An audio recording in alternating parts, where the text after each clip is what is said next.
One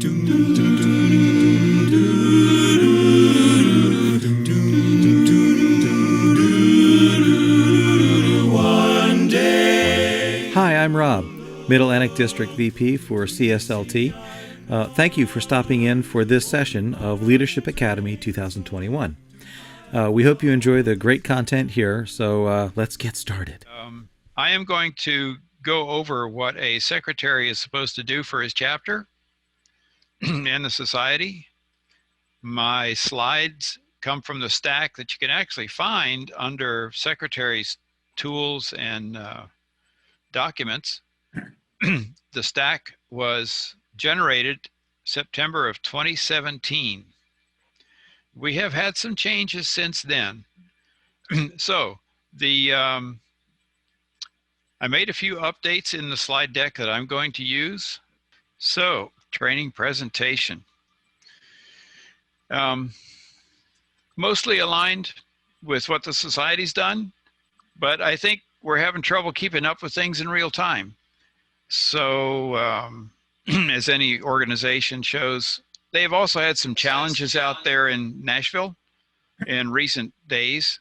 Some of you may have known about the the attempted terror attack against AT&T out there, which revealed their vulnerability in communications. As far as I know, it did not affect headquarters, but it was awfully close. Okay, so these are the folks you can talk to at the barbershop.org. So here's basically what secretary's job entails. It's a lot of stuff. Because we are a nonprofit corporation and each chapter is a subunit of that corporation, there are legal aspects to this, as in document filing, retention of documents and such like. And I know in the past, Barbershop Society has been pretty cavalier about a lot of things. I've noticed over the last 5 or 6 years or so that we're beginning to tighten up and get right. And that's a good thing. That's a very good thing. So we're going to go through some of these.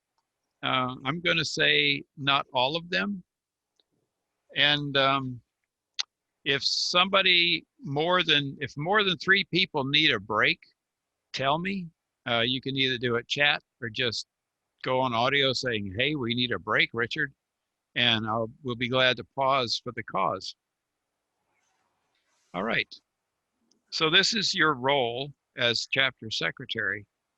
And the other thing you're going to notice when the membership realizes that you really are the secretary is they're going to start asking you questions like, how do I, and what if, and what do we do? And you have become the repository of society knowledge, whether you really wanted to or not. So what I would suggest, once this session is over, is to head for the website, society website, go to the document center, and start noodling around in there and see what you can see.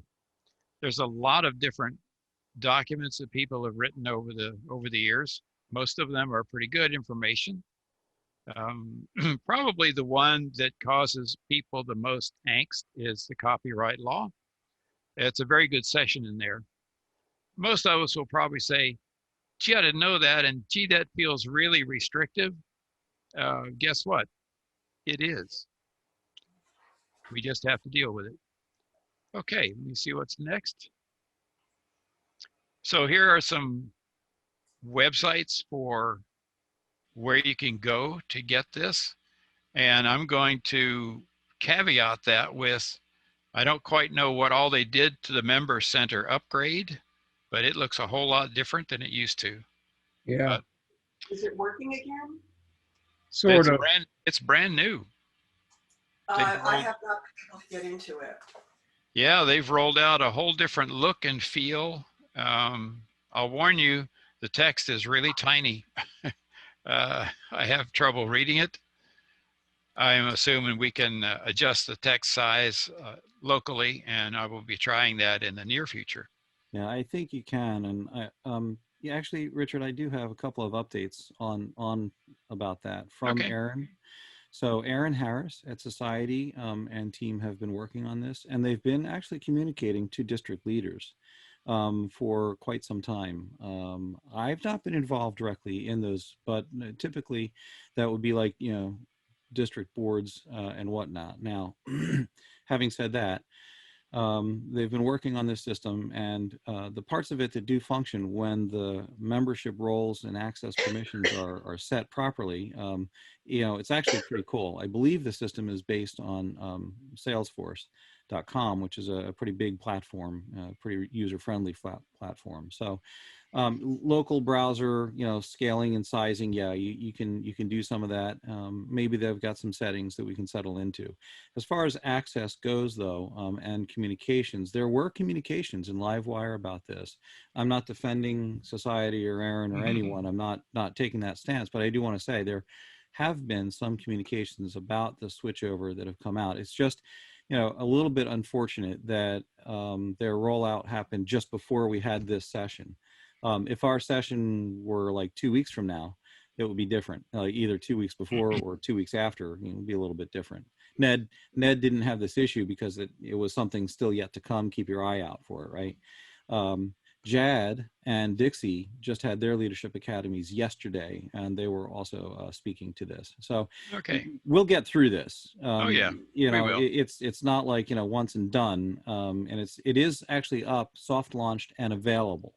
So you will have to go and reset. It's a brand new system, so that's why you have to reset your password. Those are just some, mechanics. But once you get in and we start getting used to it, I think it'll be okay. And Rob, this is Christian. There will be resources coming out tomorrow, and there's going to be training, I think, on Wednesday evenings. Right. So keep your eyes open. There's going to be a lot of activity on this week. Yep. It's a big major launch. And to be honest, actually the information that I did get is that the former system was terrible to maintain, and there were problems with the old system as well, the old member center. So this should actually make it easier, lower cost to maintain, and should work better once we get all the wrinkles ironed out. Okay. Yeah, always.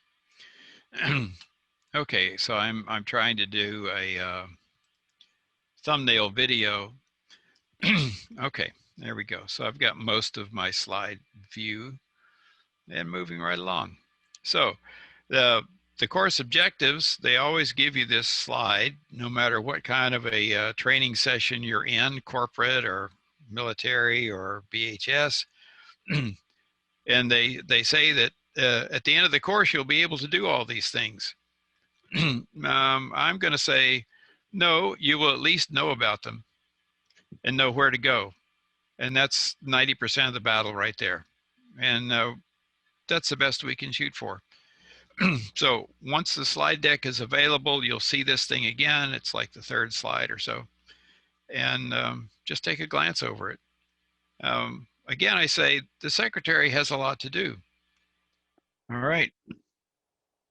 As the slide says, you are a leader in your chapter, and that is true. You become an example, whether you really wish to or not, and the other members are watching you. What is it you're doing? How are you doing it? How do you conduct yourself? Are you in it to win it, as they say? And yes, they will keep an eye on you. Which adds a little extra layer onto what you do when you come into rehearsal. The next time we come into rehearsal, it is going to happen. I know it's kind of despairing right now. Cherry Hill is going to be experimenting with the Hot Rods and Harmony drive-in type rehearsal. I have almost all the equipment needed to do that, to support it. We're getting real close. Thank you very much, Rob France. All right, so conditions for success. I'm going to roll through these pretty fast.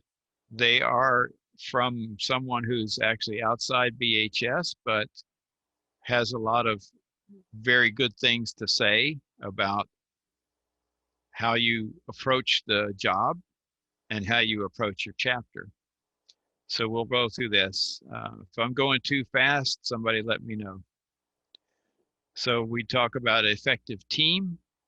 You're actually a team with the president, the treasurer, your VPs. Yep, you guys are all in there together, and it shows up in a board meeting. Now, we've been doing Zoom board meetings, and they're kind of fun because we eliminate the travel aspect. We eliminate the, excuse me, I got to go to the bathroom aspect, because you can do so and just, nobody knows. Interesting to be doing this over Zoom these days. Okay, so this is from Rod Olson's information. I want to blow through this thing pretty fast, because once you guys get the slide deck, you can actually look up Rod Olson and find out what this legacy builder is all about. Three-dimensional leader. And you thought it was going to be an easy job? Well, it actually is. It's not too terribly difficult. If you are not a people person, you will become one. And that's another good aspect of becoming secretary to your chapter. Speaking greatness. Think before you speak, because they are listening to what you say. And in a chapter meeting or in a rehearsal meeting, what you say matters. And so you have to think a little bit about what you're going to say. And I don't know is an excellent answer. If you don't know something, you tell them. I have no idea about that, but I know where I can go to get the information, and I'll let you know as soon as I find out. Those are acceptable answers, and they are great. Yeah, use them if you need to. People over productivity, I suppose. Mr. Olson is somewhat famous, I guess. I actually didn't read his book, but there we are. So we try to set an example of what we want the chapter to be like, and that may require you to do a little more than just be the secretary. So instead of like falling back into just the secretary job, you might have to do a little bit more, or get some people to help you. That was always my problem, was asking somebody to help me out, and becoming secretary and on the risers and whatnot. I resist that less. Okay, so here's what your role is. Why? We're a member of a nonprofit corporation. Each state, of course, has their own rules about a nonprofit, but at the national level, we are a nonprofit. And as such, we have corporate responsibilities. Taking notes is one of them. All right. You are a voting board member. So when somebody brings up a motion and seconds it, and you don't agree, you're responsible to say so. Yeah, I don't agree with that, or I vote no. Or you can support them, say, yep, I go along with that, or make the motion yourself. So just because you're a secretary doesn't mean that you're a mute member of the board. Some responsibilities. The society youth policy is in a state of flux right now.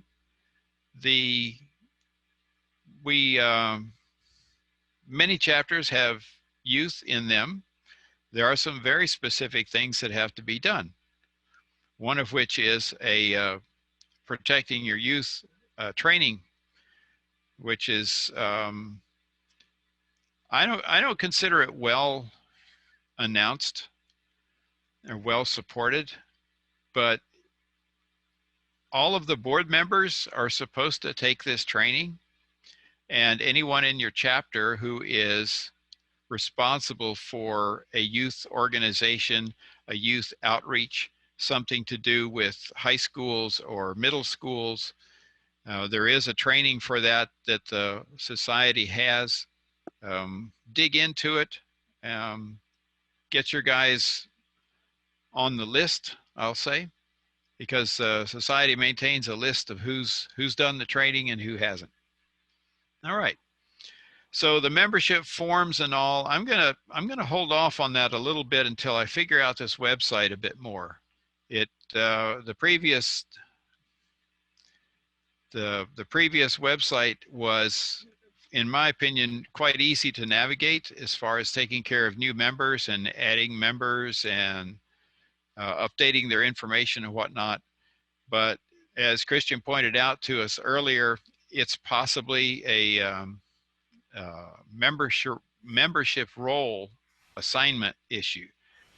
What that means is members can see their own information and probably nobody else's.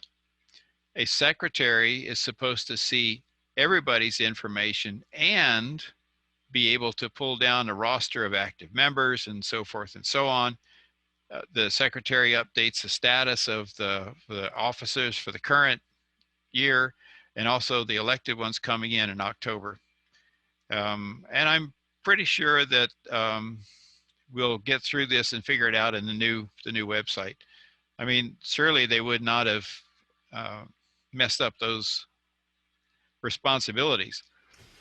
Richard, if yeah, you go ahead. If you'd like, and I know you probably got your time allotted. I actually I've logged in and I'm up in the one chapter that I'm in Somerset Hills. So if people just want to have a preview of kind of what it looks like, I can share that. Hey, let's do that. And what I can tell you is my understanding from bringing in a new member perspective, I believe the workflow is that the new member will go online. They will start the process. So this is like totally different from what we've done in the past. They will go online and start the process, and then we will align them with our groups, and you're going to see the term singing communities, because we are now more than just chapters and more than just choruses.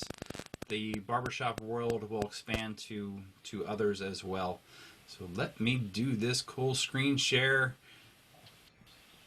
So this is what I see for Somerset Hills. I logged in. First thing I had to do was on Friday was just say that I forgot my password, even though I knew my password.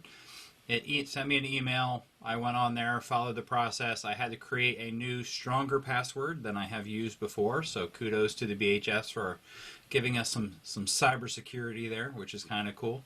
So you can see just this is in my account for this chapter, Somerset Hills. We are established in 1949. I've got some affiliated contacts. This is built on Salesforce, which is like a customer relationship management or client relationship management type of program. So it does have a lot of pizzazz to it and a lot of functionality that's going to be added that we didn't have before. So for example, the ability to communicate among leadership teams and things like that. So I would just implore secretaries, one of the things that I've struggled with within my chapters is good communication tools. And it's possible, I can't vouch for it yet, but I think this is going to turn into one of those nice little communication tools that we will have within our singing community. So I've got my leaders shown here. I've got membership dues. We don't have any of ours built into the system because we do it direct within our chapter itself.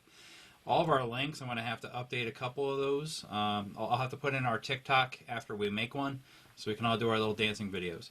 I think one of the things that Richard's going to cover a lot is these compliance files, and he's going to stress how important it is that we all do our compliance each year and that we upload those files to the VHS. I believe this is the home for that. You can see I'm very proud of my little chapter. We've got 2018, 19, and 20 showed there, and 2010. We don't talk about the period from 2010 to 2018. That was a dark period in history. So we'll just kind of pretend that didn't exist. But that's about it. So I'm not seeing a ton of fun stuff just yet that we have in there. You'll see in the top right, I've got new chapter affiliation. I believe that's where you will go snatch someone out of the either sphere of the barbershop world and bring them into your chapter. I do know Rob and I were playing with this on Friday night because we had nothing else to do in a pandemic, and There'll be lots of good jokes. Richard, you have to follow this up. I'm just the There opening you go. act. So we started playing with this, and I started adding Rob in because he's already in the BHS system. So I was able to find Rob. I would be able to bring him into our chapter if I wanted to violate the poaching rules for other chapters, which I do not want to do because I'm also very membership minded. So far, that's all I'm saying on here. You can find a singing community, which is where you can find information on other groups, other chapters, quartets, choruses, things like that. And then more is just links. This is where the document center is. I will say my experience just playing around, it was a lot easier for me to find documents on the BHS site. As a secretary, there will be many that you're going to want to get to. So when I click on that document center, you'll see now it's got it kind of grouped. I heard from someone a little earlier that you're all chapter leaders. I think Richard might have said something about that. Look at number 1. Who's number 1? Chapter secretary, number 1. So chapter secretary, tools and documents. So once you're up and running, go in and look around. Don't break it, but play around. Search around, see what you can find. So Richard, thanks for letting me kind of steal just a little bit of your time, but I just thought it would be nice to show people what's in there. Sure, thank you. Look, there's links to the presentation, but that's not Richard's presentation. That's the old right. one. I'm out of here. Yeah, those are the old ones, and but they are there. Cool. All right, I'm going to stop sharing now. Richard, back to you. Back to me, hot dog. Where did it go? So I just ruined everybody's productivity at work tomorrow. Oh my. So figuring out how to navigate this thing.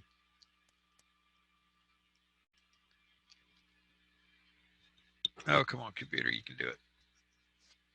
We just found out tonight that I tried to operate my computer offline downstairs for a family Zoom, and the battery is defunct. So I have to be plugged in. Let's see, was that the right slide? Yes, there we go. So in the role of secretary, you've got some business things to do. Invoices, compliance, insurance, copyright. Yes. The copyright's interesting. I wound up having to generate an account on the Harry Fox Agency so that I could apply for the licenses for the songs. Now these licenses let us perform the music on shows and things like that so that we can sing them. If you want to put your music on YouTube, then you need to talk to BMI. They are the folks that do the performance side of licensing. Oh yes, another whole pain in the throat, but unfortunately necessary. Go ahead. Okay, never mind. I understand what BMI. Okay, yeah. Just if you want to put your music up on your YouTube sites for its public exposure, then you need to have a BMI license in place. All right, moving right along. So you're talking to all sorts of people, which means you're going to have a little more email in your box. When I crawled out of my my dark hole, I realized that my email box got blown up because I made a political donation. It's hard to find the email you want when you have 700 in your inbox within a day. Well, anyway, notifications to members. So every month I try to go through and pull down our active site. You will also, as secretary, receive a letter in the mail from society for your member renewals, which was interesting. Comes to you. Once society knows that you are the secretary, you start receiving the membership cards for members who renew their membership. And I I suggest making a celebration out of it. We always did at our in-person chapter meetings. We reserved a little time for my presentation of the members that have signed up. You can do it youngest to oldest or oldest to youngest, whichever way you feel like doing it. The guys certainly appreciate it, and it's a little extra boost on the folks who re-enlisted in the society, and also kind of keeps people in the mindset that it is a good thing to belong. So even on Zoom, make it a celebration when somebody renews their membership. Go ahead. Can we please rewind a couple of minutes to the BMI conversation? Okay. Now, with the year 2020, with very few chapters having any in-person performances, I remember BMI as having to do with getting the BMI clearance in advance before you're in live performances. You're talking about BMI for YouTube performances. How does that work? Because the BMI clearance application form that I remember seeing is all geared toward an actual physical performance on a certain date. Can you give a little more detail about how BMI works for YouTube? Yes and no. The show licensing that we do is through ASCAP. Well, ASCAP is a requirement after the performance. BMI is an additional requirement before the performance. Well, therein lies the rub, because when I was working with BMI, and it actually was by accident, more or less, they were unaware of Barbershop Society. Because my question was, hey, we're going to put performance on YouTube singing this song. What do I need to do? And the response I got from the person on the other end of the phone at BMI was, I don't know. Let me go ask, which I thought was rather interesting. This sounds like a question to shoot upstairs to society level. Well, I did, and I haven't heard back. So this could be a case of Pandora's box, and I may have opened the lid. But we'll see. We don't know. They did send me back, the BMI folks did send me back a nice letter, and they said, okay, you can perform these songs on your website, and here's a license to do so, and send us some money. May I ask how much? My recollection is about 300 or so for the year. Ooh, wow. But there were no restrictions on which songs. So that covered us for everything. Great. Now we can, on our public facing page, we can put our full performance. Oh, by the way, there never was a 30-second rule. So for folks saying, we can put 30 seconds up, can't we? No.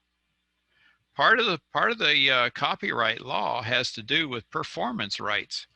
And that's what the BMI license covers you for, is the performance rights. Okay, it just got an awful lot more expensive than I was aware of. So yeah, my chapter pushed back for quite a while on me spending money on licenses and such like. In fact, the director was saying, why are we doing all this? And then he said, you know, it's really just a money grab. Okay, but we weren't in Congress the day they passed these laws on copyright. If we were, we may have been able to raise some objections and get them modified, but we weren't there, so here we are. I just want to point out one thing to just tack on to that. When you talk about licensing, and when you talk about video content, there's a different license too. We've heard about the synchronization license. Right. So earlier we mentioned for licensing, we mentioned Janice Bain. And the basically copyright basics for barbershop. Right. Great document. I know you guys have, some of you have probably seen that already, but there's a lot of great information about that and when you need that. And there was also a presentation done that we should be able to find the link for. I don't know if I'll be able to come up with it right now, but it had Janice Bain was moderating a section where all of the different leaders of all of these, initial places, BMI, CISAC, ASCAP, and whatnot, where they all were. They were all talking about this. Very good information to have. Oh, that would be great. Yeah, I didn't see that Let me see myself. if I can pull that up. I'll see if I can get that into Alrighty, cool. All right, moving right along. I've got a question, and that is, when I was secretary there many years ago, I remember there was a small booklet or a small book on copyright as related to barbershop. Is there any such thing anymore? Not that I know of, Edward, but they do have the copyright basics for barbershoppers. It's more like a PDF file that you download from the society. Yeah, and the important that part sounds like about the that title. is you want to pull it from that society, and you want to get actually updated info, especially because any booklet that was published like even 10 years ago, you didn't have things like YouTube and Facebook and Instagram and Twitter and all that kind of stuff where video content goes. So you want to get the updated info, I think, from the society. Yep. Keeping up is a large part of what we have to do as secretaries. Steve, did you get your question answered? Well, I've learned that I've got to do more research. There you go. There you go. All right, moving right along then. So there's an annual schedule in the business of barbershop. It's a sort of a one-page guide. Here's what you need to do and when. But I also heard recently from Rob that there is a bunch of guys on Northeast District that actually took it upon themselves to generate a combined business guide that collects president, treasurer, and secretary and puts it on one page. So it's what to do when. And I will bring that up a little bit later, probably after the break, I'll bring it up.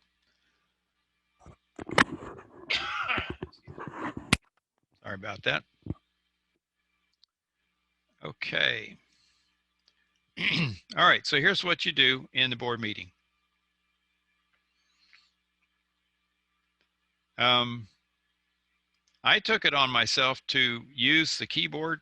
So I had my computer at the board meeting, and that worked out really well until Windows decided to do an update right in the middle. And what I learned from that was have a pad and paper handy because you may need an old school backup. And it sure beats having them wait for the, 20 minutes or so that it takes for Windows to do an update these days. So like I say, you're the person in the know for the chapter, and folks will come and ask you, hey, how do you do this? And what does all that mean? So do your homework, look at the documents ahead of time. No, you don't have to memorize them. Just have a scan so that you know what's contained in them. That way you can tell them, says, I'm not exactly sure the answer to that, but I know where to look. And that's what you need to find out. All right. So here's about the meeting itself, before, after, and during. One of the biggest things that I found a challenge for me was after the meeting. So here I have all of these kind of cribbed notes that need to be put into a board meeting minutes document. And keep in mind, this document becomes a permanent part of the legal file. So you want to put the information in that happened. You don't need a lot of information about the meeting, like who said what to whom. That's not necessary. But you certainly need to know or need to record where you spent the money and why, and anything else that came up for vote, especially if there were dissent. So if you had members who had something to say in the meeting and didn't agree with everybody, that's okay, but you need to document that it actually happened. Now I got a bug in the throat here for some reason. Hang on just a second.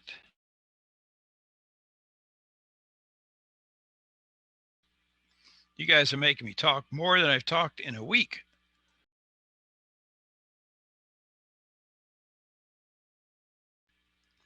All right. Next slide. The cursor has to be on the slide. No, what's going on? There we go. So if you don't know what these things look like, here's a place to go look. Meeting agendas and what form the minutes take.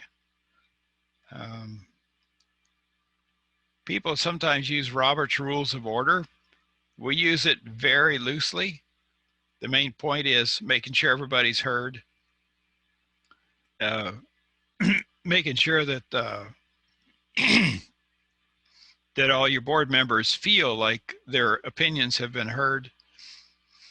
That's a pretty important step in the process of having a good board meeting. All right, which leads right into, oh yes, notice the strikeout. That link doesn't work. Okay, so as I said, make sure that everybody gets heard. It protects the rights. It's sort of like the democratic process in miniature, but it allows you to discuss things. If our meetings go past an hour and a half, that's kind of okay, but we'd like to cut it at an hour and a half. We know we can get things done very, very efficiently and be faster than that, but it's not, it doesn't help our camaraderie as a board. So yeah, every now and then though, you're gonna have to go signal to your president to call for timeout and let's move on, or can you summarize your statements in 25 words or less? That kind of thing, to gently nudge the member, the board member who's going on and on and on about something, that the clock is running and the door is there and people are going to leave pretty soon. All right, so use consensus. The only motion you actually need to do in writing is when you have money discussed. The written reports from chapter officers are great. Every time we do it, it lasts for about a meeting or two and then gradually falls off. And finally, the guy's reading the report at the meeting. Yeah, okay. So ideally, the board members who are VP of Music or Secretary or Treasurer will have his report into the Secretary prior to the meeting so that you have it all together. These records are disseminated to the board. We use Choir Genius, and these, so there's plenty of spaces on there to have a board only area where just the members of the board have access to, and you can throw all these preliminary documents there. It's a good facility. All right, here we go. Quorum. More than 50% voting members must be present at a board meeting for a quorum. For your membership, you only need 30. Sometimes it's hard to get a quorum together on a board meeting, even on Zoom. So one of the things we've done is cut down the number of members on the board. Like, did we really need three members at large? I think that's a chapter level decision and something that your current board needs to discuss with the chapter. Like, how many guys would you actually like to see? But part of it has to do with how committed are these people on the board to actually coming to the meeting. All right, so motions. You guys can read Robert's rules if you want to. This slide will be in the deck when you get it. Those of you that have been in board meetings know that we're pretty loose with it, but these are suggestions for how to do it. All right. You very quickly went through the different types of motions, but they're not really defined. Can you do that in a few seconds? Subsidiary privilege, incidental. We don't use those. Okay, that's a good answer. Yeah, we don't use those. We try to make the motions so that they're understandable and clear. And sometimes if I don't get it, I'll say to the board member, could you restate that motion? Because I'm trying to type the thing as I'm going. I'm not a 100-word a minute typist here. I'm, two-finger Charlie. The idea is to make sure that everybody understands what the motion is. Of course, you may have been discussing it for a half an hour prior to actually making the motion, and that's okay. But you have to have a good, clear idea of what is it you're voting for and why are you doing this. And that's the biggest part of it. This other stuff is very technical, and you may have among your membership a parliamentarian. This is a guy who's actually read Robert's Rules of Order and wants to apply them in every situation. That's nice, but certainly not necessary. We're supposed to be friends after all. Okay, moving right along. I think these still apply. However, there are some changes in the membership makeup. So I'm going to say this is how it was, and I'm not sure that this is how it is. We'll find out. Okay. Lots of different categories here. So yeah, and that was actually, and I know you didn't get a chance to see it. I just saw it just like 2 hours ago, but I did get a presentation where this was reviewed a little bit. I don't think it's ready to introduce here, but just know that some of this information is different. So we'll update this slide and we'll get the information to you. Okay. yeah, I would love for that to happen pretty soon. All righty. Understood. Yeah, so there are discounts available and such like. If you have a 50-year member, celebrate that. Absolutely celebrate that. These days, hardly anybody has 50 years of doing anything, right? Absolutely, so celebrate that. All right, and right here, other roles in society, and I know that this no longer applies. Hopefully, we'll get some clear direction from society when it is available. But this is how it was prior to September of 2017. Excuse me.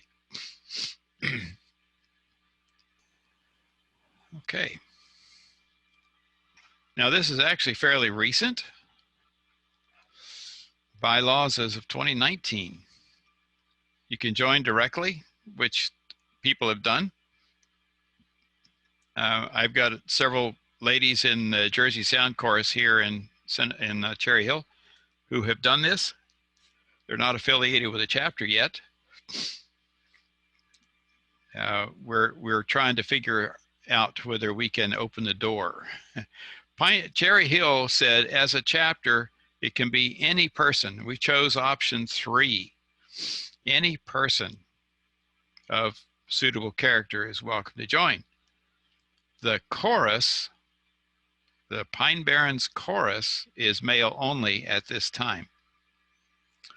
And there's a difference. So your chapter can have multiple choruses or singing organizations or communities underneath it. That's the change from previous configurations of chapters. Used to be chapter and chorus were synonymous. That's no longer the case. And it's taken some of our guys a while to figure that out. All right. Oh, this is a eye chart. Sorry about that. Hope you guys can read this. And my gut feeling is that this is all going to be different in the near future. So stay tuned. And I'm going to skip right on through it pretty fast because of that. But this isn't going to change. You really want to make sure that the board and the chapter go along with this new member. You may have them voted in at a time when they are not attending, or ask them to step out of the room like we do and vote them in or not. And if the answer is no, then we make our music director explain to them why. He doesn't like it, but then again, he had a big part in making that decision. So I'm pretty sure the process is going to be different. But at the end of the day, the secretary is going to be responsible for making sure that the new member has not only everything he needs in the society done, but also knows where he fits in the chapter, knows where the chapter fits in the district, and knows that there's more than one district in the society. So you can either dump all of that at once or a little at a time, but still the new member needs to know that. What will happen is that the society will send you, the secretary, the new member package.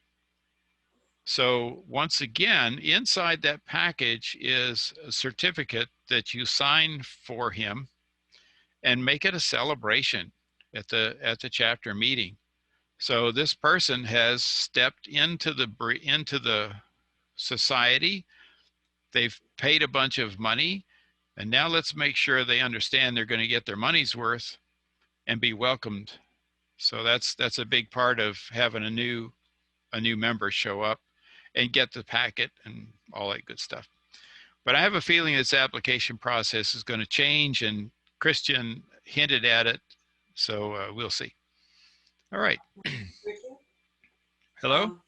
This is Miriam. I don't know, I don't mean to complicate things, but just to, in our chapter, we have initiated writing some actual chapter-specific bylaws that include the BHS procedures and everything.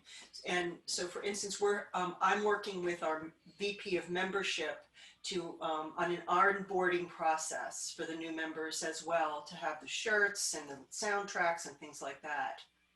Excellent. It's separately written. We have our own bylaw, our own chapter-specific bylaws. So, Miriam, it's part of the society. The chapter bylaws are handed to you by society, and you don't get to change them unless well, here's the thing. The things you want to do that are not in the bylaws become your chapter operating manual, and you have local control over that. And we do call it these are standard operating procedures, but there you go. There you go. Yeah, so don't call them bylaws when they're not. I don't call them. They're not in the bylaws. Yeah, there you go. Excellent. Excellent. Yeah, we have to deal with that ourselves, and a lot of people say, "Why we should do that?" You know, society sends us this thing down, and we got to sign up for it. Yeah, you are. You do. But at least you get to put your name in the blank spots. Okay, dual membership. We have a couple of duals in Cherry Hill. I'm sure that it's not a complicated process. Hopefully the fee schedule will be amenable. The only caveat here is if this member who is a dual member is also in a different district, then they're tagged with district dues for both of them and for both chapters, but only one set for society. So I don't know. We have a few that are snowbirds. So they're members of a chapter in Florida, and that's a different district. So they have chapter and district dues there, and then Cherry Hill chapter and Mid-Atlantic district dues as well.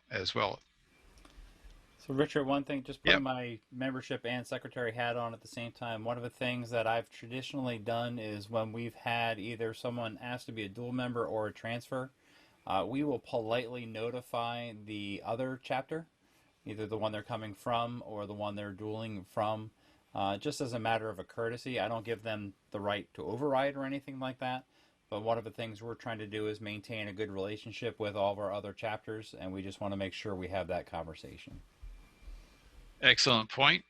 Oh, where did I go here? Excellent point. Yes. Where did I do that? Yeah, there it is. Christian, that's exactly right. We are supposed to inquire of the other chapter, is this person a member in good standing? And I have had the situation where I received information from the other chapter, which was quite disturbing and impacted our willingness to bring someone into our chapter with the information that we received. There's a whole process to go through with ethics and things like that with the situation I was in, but just it's a good practice to do. Let me just leave it that way. Yeah, it is. It is. All right. I don't want to just blow over that because that's kind of it's an uncomfortable and yet important aspect of membership in the society. We do stay people of good character. And I have had to rescind someone's membership, not only in the chapter, but also the society. It's no fun, guaranteed, but it was a person that had been a barbershopper for a long time, actually, snuck in under the radar. We didn't know. And it came to light. All right, moving right along. Transfer cannot be done electronically. Well, I think so. I think it cannot be done electronically, but membership is changing. I don't quite know if this still applies. And you guys thought secretary job was easy. Come on. So keep in mind that someone else has to read what you wrote. If you do typing, if you do printing or writing, keep in mind it has to be legible, not just next year for the next secretary, but 10 or 15 or 20 years down the road. Minutes of the meeting become part of the permanent records of the chapter. And I'm having trouble going all the way back to our founding at 1949. So that just gives you an illustration of the importance of maintaining good records and making sure that people know where these records are. Excuse me. All right.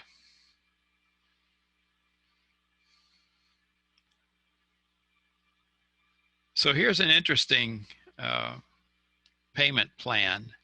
One of the things that we started at Cherry Hill long before I joined 25 years ago was an angel fund.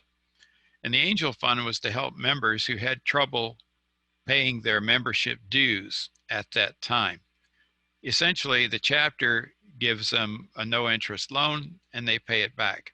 That's all handled privately between the treasurer and the member who is requesting it. So how do you fund the angel fund? We do it through our 50-50 or other methods. And but these are all methods that can be used for paying the dues. Yeah, and the important part there that you're alluding to, is that can't come from other chapter dues or other show revenue or anything like that. It has to come from the bucket that is not that, right? So treasurer's class covers that, but it's important to use the right kind of funds. Yes, exactly right. Okay. I think the associate status is going away. my feeling in seeing what's going on in the society is that this is going to become something different in the near future if it isn't done already. Okay, reinstated late renewal. Used to be 6 months. Now it's 30 days.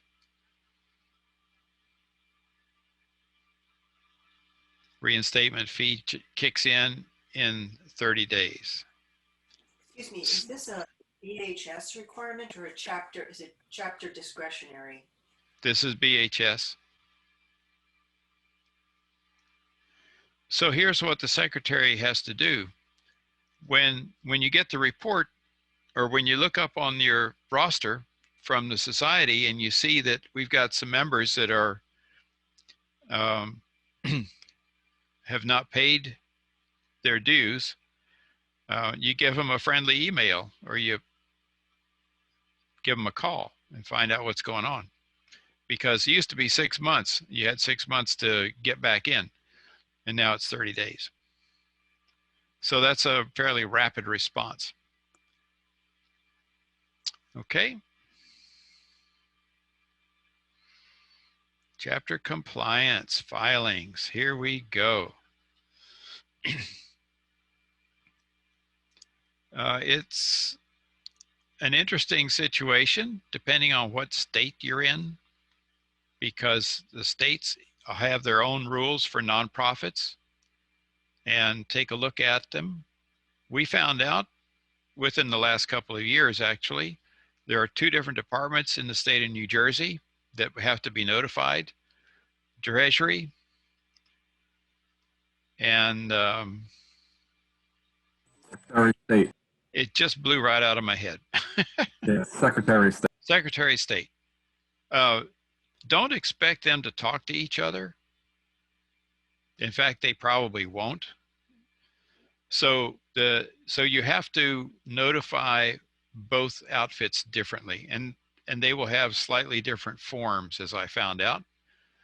Now, I don't know what Pennsylvania or Maryland or Delaware do, but they will do something. They will want to know about you, and it could be that because of nonprofits are coming under considerably more scrutiny these days, like legitimacy for one, that it could be that the Attorney General is going to want to know about you. I don't think New Jersey is quite there yet, but I noticed there was some verbiage on their website that seemed to allude to the fact that we had to notify the Attorney General's office that we were a nonprofit. And part of that is, are we legit? What are we doing with their money, and so forth and so on. And that's all at the state level. The 990 form is federal.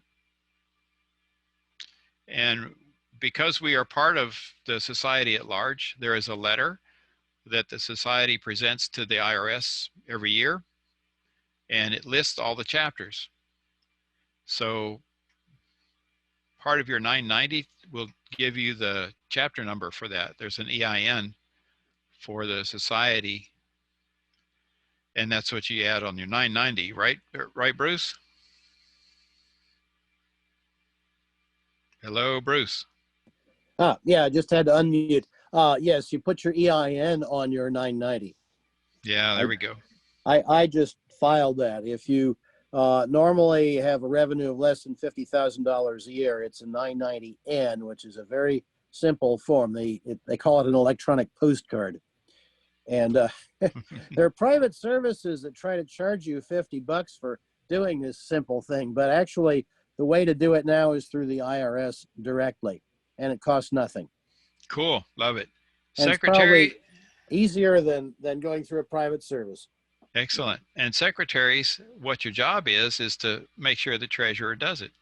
And once he does, then you take a screenshot of the form or a PDF and upload that to the society so that you can tell them, hey, we did it, and here it is. Now, Richard, financial, yes. Being in New Jersey, I'm a resident of New York, but I don't know about the New Jersey secondary reporting requirement. We've reported for the Sussex chapter to the Secretary of State, but what is the other one? Treasury, they're the guys that do the corporate corporate annual report. Okay, thank you. Yep. Okay, so financial review is not an audit. An audit is a legal kind of thing and usually costs you $10,000 to $20,000, which you don't want to go there. So the review is done by your own membership from guys who are not on the board for obvious reasons.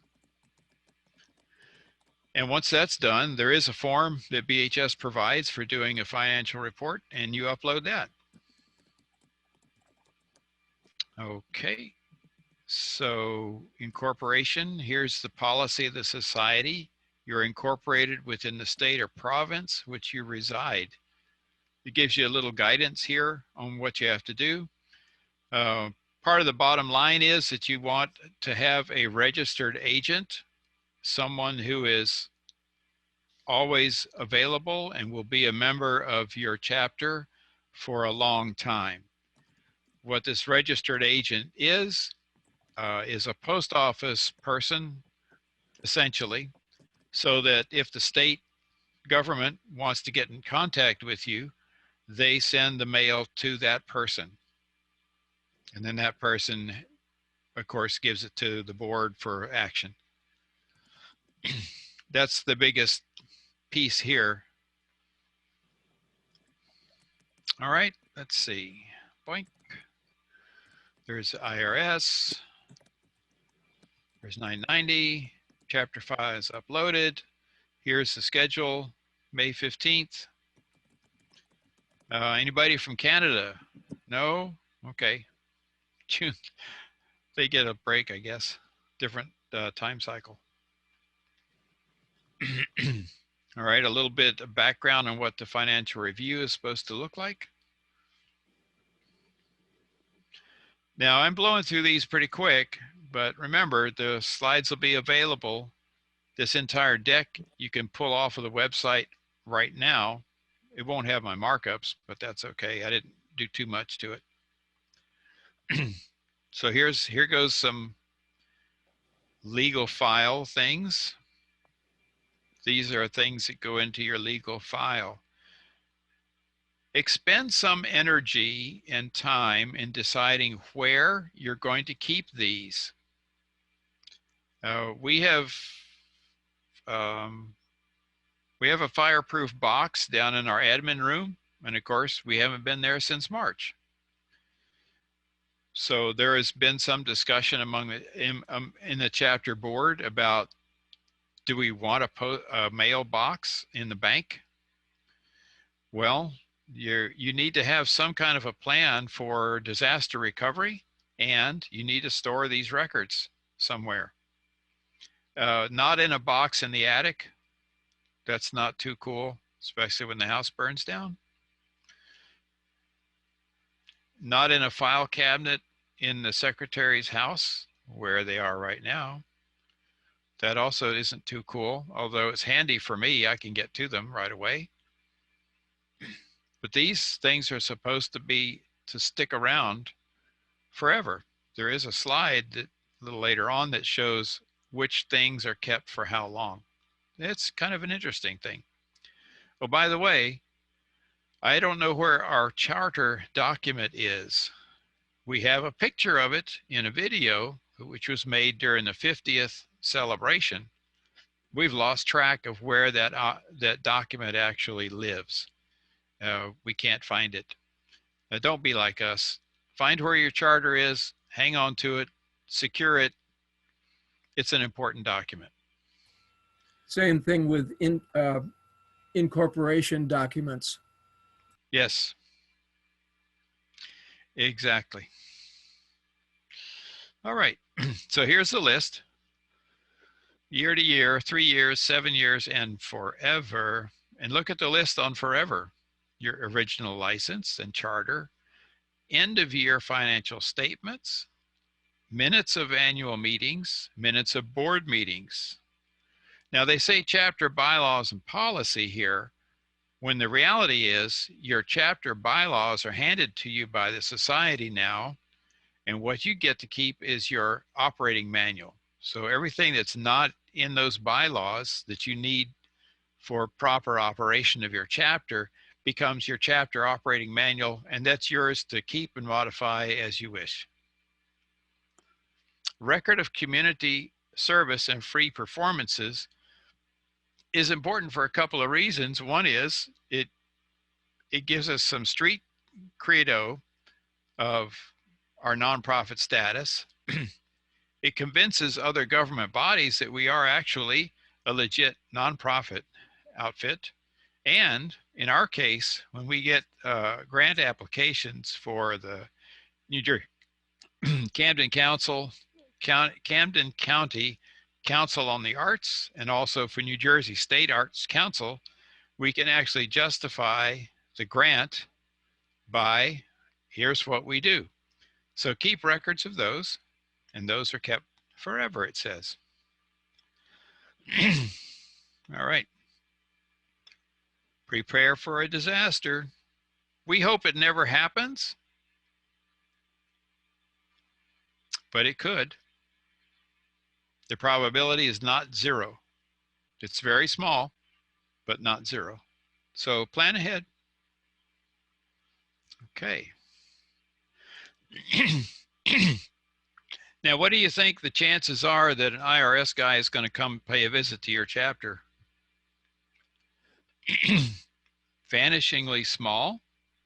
In fact, I asked one time, has anybody been visited by either copyright or IRS and whatnot? 3 chapters in our history have been visited. 3, only 3. 2 of whom were given a warning. 1 of whom was put out of business. Is it serious? Yeah, if it happens to you, it is. So get your house in order as best you can. Keep the records that you need to. Stay in compliance with the copyright laws. And yes, it's not free.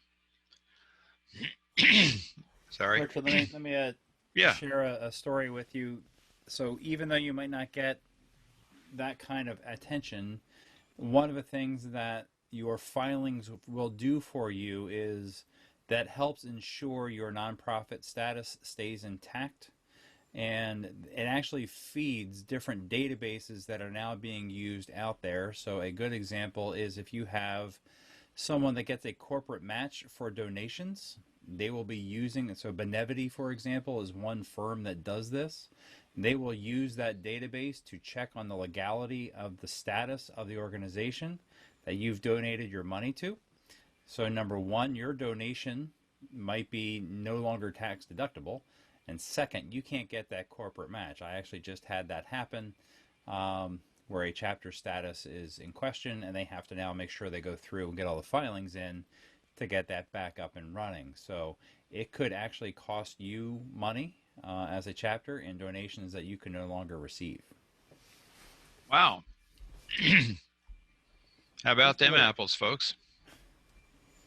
Yeah, so that was $500 free dollars from Marsh & McLennan companies that we couldn't use. Ouch. Heads up, folks. Okay. Oh, come on. I got to click in this thing to make it active. There we go. Now, how are we doing on time? Anybody want a break? Hearing nothing.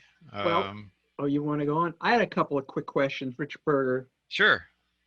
First, I didn't catch your last name. Oh, Jones. I've heard Jones. Plenty of people say Jones. Yeah, I'm safely anonymous on the internet. If you type in Richard Jones, you don't find me. You find all kind of characters. And one of them is a preacher down in South Carolina. He's got much darker skin than I have. The other one is the sea captain, who is the captain of the Carpathia of Titanic fame. Somebody mentioned chorus genius earlier, I believe. Choir genius, yes, sir. Choir genius. Yep. a sentence on what Choir Genius is, because I want to see if it might relate to keeping, probably not, paperwork consistent. Choir Genius is the new name of Groupanizer. Oh, okay. They advertise themselves in the Harmonizer. We adopted them. We were using some other outfit before that was not very friendly and supportive. Choir Genius is marginally more so, although they use cascading style sheets as their programming language. And gee, could they have found a more arcane language? Cascading style sheets. And I know nothing about that. It gives you a fairly user-friendly method of collecting and coordinating all of your chapter functions. It also allows you to have a public-facing website and you can maintain it through the same structure. So it gives you a one place to go for all of your chapter things. For example, you can have a documents area that lists all of this stuff, your treasurer's reports and all of those things. You can set up your music library on it and maintain the status of what each singer has learned and not learned. The singers can upload their audio tracks recorded for their tape listener to review. My experience with it has been from two directions, two different chapters. Jersey Sound Chorus of Sweet Adelines makes great use of their implementation. Cherry Hill is kind of new with it. We're only just getting started. So our use of all the functions is a limited subset of it. So far, it's pretty good. Sorry. I actually now think that we have been using Groupanizer in my chapter, but I know what you mentioned about the documents. I don't know if that would be the best place to come up with what I'll call a vault. And I don't know that, or if the society would want to take on vaulting, so or not, for optionally for chapters to electronically put a lot of these documents in a safer place. Like you said, nowhere's a super safe. I mean, it was like you said about the cybersecurity stuff and an actual bombing in Nashville. In Nashville, yeah. But I just wonder if other chapters are using an external site other than Google Docs or whatever for what I'll call vaulting or archiving their copies of their most important legal documents. You may not have an answer to that. Yeah, they probably do. My gut feeling is you could have at least 3. Somebody's bound to survive. Yeah. Okay. Thank you. Or even have a local copy on a thumb drive. But with that, you need to put him in a steel box so it can't get erased accidentally. And just an FYI, I did put in the chat, there are 3 pretty popular website management or course management websites that you can check out. Mine, we use Harmony Site, which is very similar to Groupanizer / Choir Genius. Another one out there is called Chorus Connection. They all have the front end and back end, I'll call it, the public facing versus the members only side. And I will say it does have pretty good functionality for storing files that you would like to have stored as well. Yeah, thank you. Thank you, Christian. But it reminded me, I had one more question. I apologize. That's okay. If when we were looking at when Christian showed your profile of, I think it was either your chapter or your record on the society website, can anybody, I believe the answer is yes, go on and find any of these documents? I don't know if stuff is restricted by, anything is restricted by roles in terms of seeing information about your chapter, etc. I think the goal is to have it very role specific. within the chapter to be able to Right. see and edit and upload documents. I think we have to wait and see. I can just tell you, I've been as I've been multitasking here, I'm playing around the system, and there's a lot of work to be done by the BHS. Okay. So Richard, there were two questions in the question that you asked. Yeah. One was the members' information. Right. Can anybody get on that? And the answer is no. Member can see his information. Okay. A member who is tagged as secretary, president, or treasurer can access any of their own chapter's member information, but no one else's. For instance, I can't go to Bryn Mawr and pull up one of their members and make any edits. I can't even pull up one of their members' profiles. Okay. Let me know when you need to do that. Yeah, exactly. Okay. But you can look up a member anywhere in the society, or used to be able to. I'll caveat that because I could, using their name or a piece of their name or some of their name, and you would get back a list of here's the members that match your search criteria. So it was a pretty decent search engine across the whole of society. But all you would get is that member's name and chapter, perhaps. Okay. You may not even be able to get their contact information unless they allowed it to be made public. So under the old system, there was a way that you could tag your information public, private, and if you made it private, only your secretary of your chapter would get access to it. Secretary, president, treasurer. Okay. Just those three. So Alrighty. under this new website, I don't know. Like I say, I can see my information. I can't see anything else. So they must not have me tagged as secretary of the chapter. It's the only thing I can think of. Assuming that you're not tagged, can you see info about your chapter that you're a member of? Yes. Okay. I'm just thinking ahead of what I can and can't see since I'm not the secretary at this time, and if I wanted to fish around. But you don't need to answer that. You will see information about where your chapter meets, who the Right. officers are, but you probably will not get access to the roster. Okay. I'm not sure of that because yeah, all bets are off with this new platform. Yeah, and just to add, what I'm real familiar with from my professional past was when you migrate to a new system, data does not seamlessly go over. It depends on the storage mechanism or relational database package behind it as to how smoothly that migration of data went.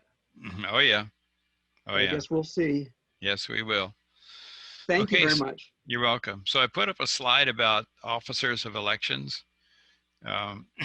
Jerry Hill's been pretty cavalier about October 15. We got real close this year, much closer than we have in the past. But the December 15 drop dead date is for real. If you haven't updated it in the society website, even like for yourself as a secretary, and they voted you in, or you didn't run and hide quick enough, you have to put yourself in as the secretary for the next year. December 15 passes, and if you didn't do that, you lost access to it. At that point, you're just another member. However, you can recover at the district level. So you can have the district secretary go in and annotate you as secretary, or at least you could under the old system. So there is a way out if you happen to get locked out, and that's to go to your district secretary and have them unlock you.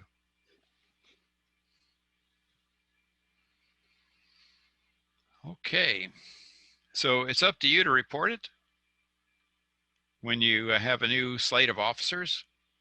If you have an officer change in the mid-year, then that's also your job, is to go in and fix the database.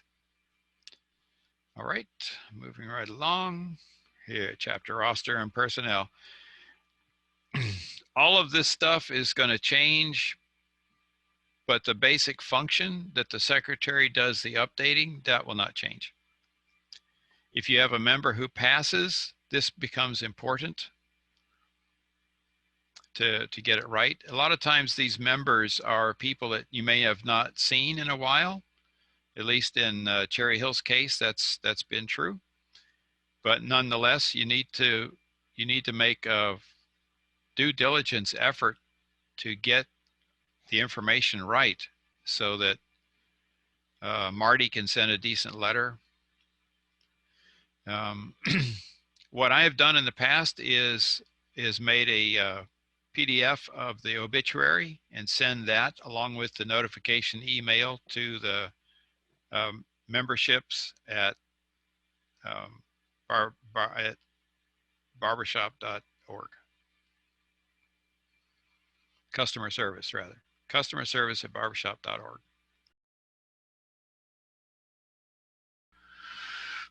So youth policy. Our chapter has a couple of guys under the age of 26. And we are supposed to be doing the youth policy stuff. Did you say 26? Yeah, under 26. That's when their dues go up to normal. Okay. But below 26, they're considered youth? Yeah, amazing, huh? However, if you're under 18, the permission slips have to be maintained. And if their parent or guardian is not with them at the rehearsal, somebody needs to be designated for that job. And there's some paperwork that they fill out, and you got to hang on to these things. We have, far as I know, we don't have any trouble, at least not even in our chapter. But protect yourself by having the forms filled out and on file. And that's so there's a form for the child's parent to fill out saying they know what's going on and they acknowledge that one of the members of the chapter is going to be their guardian for that child when the parent is not present. And the person in the chapter has to have completed the youth protection training and have signed up on the file saying, yes, I recognize that I am the guardian of this person while they were at the meeting.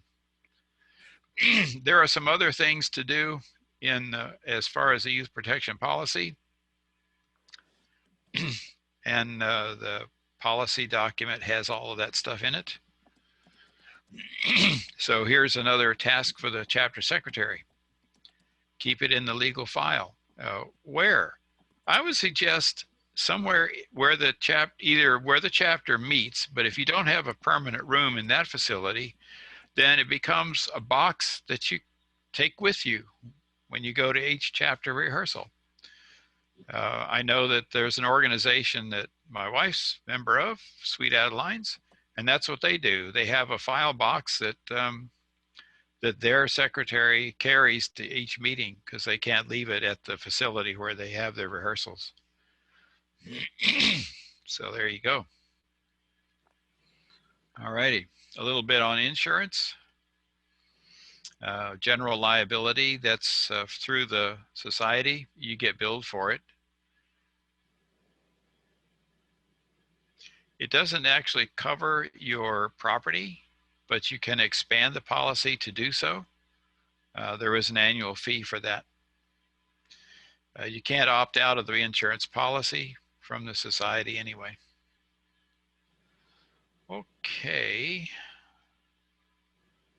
So you can get a certificate of insurance when you have a show or you're going to perform in a facility like a assisted living center. They may actually require that you have one, and you can get a copy of it pretty quickly. I've gotten them for the shows that we do when we were doing the show, and it was not a big deal, but you got to give them some lead time. Like the week before the show, nobody's going to respond to that. So 2 months is good.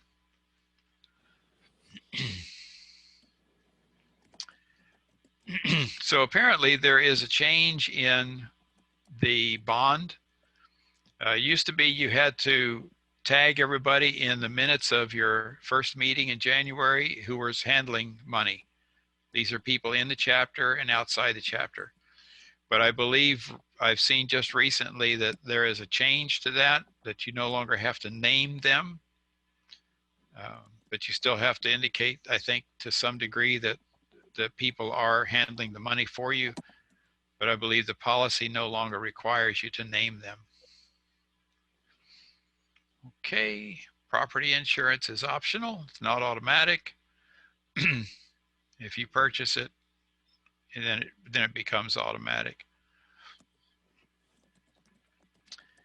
But it doesn't cover your trailer or your truck. In the case of Alexandria, I know they have a really nice truck. They have to do its own insurance, I think. Is that right? Anybody from Alexandria here? Bryn Mawr also has a truck insured separately. Insured separately, very good. We used to have a trailer, but we no longer have such a thing. But I have a question about that, right? Because a trailer, I guess it moves because it's on wheels, but it's not got its own motion. Is that different or is that the same? It's considered a moving vehicle. Well, the insurance from society doesn't cover it, so you're going to have a separate policy. Got it. That makes sense. Thanks. Yep. Okay. Claims through their customer service department. Usual kind of things. Don't make any statements to anyone except the folks who are actually investigating the incident. All right, show licensing clearance. So BMI CSAC is prior to the show. You download the form. ASCAP licensing is after the show on ticket revenue. I think the BMI ASCAP and CSAC is a combined thing for your show when you get the clearance, and that's usually done through your district, not district secretary. There is a person in the district that's been tagged to handle the clearances. So it goes through them first, and then you get multiple copies and they send it on.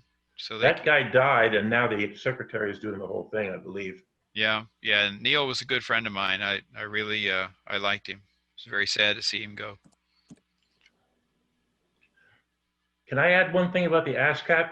Sure. A lot of us who had regrettably not able to have a revenue producing show in 2020 say, oh, I don't have to do ASCAP. You still have to do ASCAP. You fill it out, but there's no fee.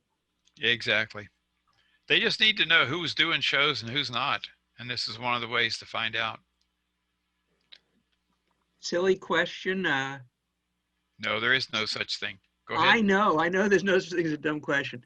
So we're going to do a show and we're going to fill in this form, and it's going to include, what are the songs you're going to do? Is that an example of what's in there? I'm just trying to picture. For the Canadian folks, yes, their show clearance includes the songs that you're going to do and the order in which you're going to do them. Our ASCAP is not so restrictive. We don't even have to tell them that kind of detail. So you just have to say you're doing a show? I mean, I'm just trying to picture. Yeah, that's basically about it. So if they want to send a spy. The BMI clearance calculates a fee based upon the size of your auditorium. In almost every case, it's like $28 per performance. Yeah, we don't play to stadiums. That's when the price break hits. So they ask info about venue and number of seats in the venue. Is that what you're saying? Just number of seats. I see. And the venues usually count their number of seats, so they're just under the various and sundry limits. Oh, well, that may be. We never had that many. ASCAP does it by ticket sales. I mean, what was it again that you have to do even if you don't have a show? You fill out a form for ASCAP that says that you didn't do a show And when's that due? at the end of the year. Oh, okay. You have to tell them you didn't do a show if you exist as a chapter, you're saying. That's exactly right. Say it one more I used to time. Just rush. kidding. I used to rush to get the ASCAP form in by December 31st simply because I wanted the fee to be part of that particular year's budget. But I don't think the due date is December 31st if there's no fee. Isn't it a little more lenient there? Yeah, it's the end of the year. It's basically what they say. So whatever, if your last So that's show a no, it's not more lenient. I'm late. yeah. Yeah, so we usually did our holiday show the first weekend of December, and I just turned it in after that.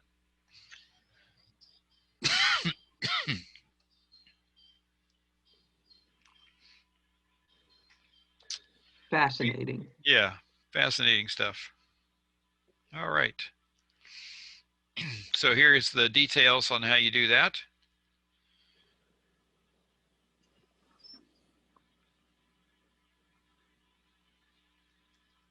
So if you don't have a lock on your date and place, go ahead and do the BMI anyway. You can certainly update it afterwards, but at least you've got your license and clearance ready to go.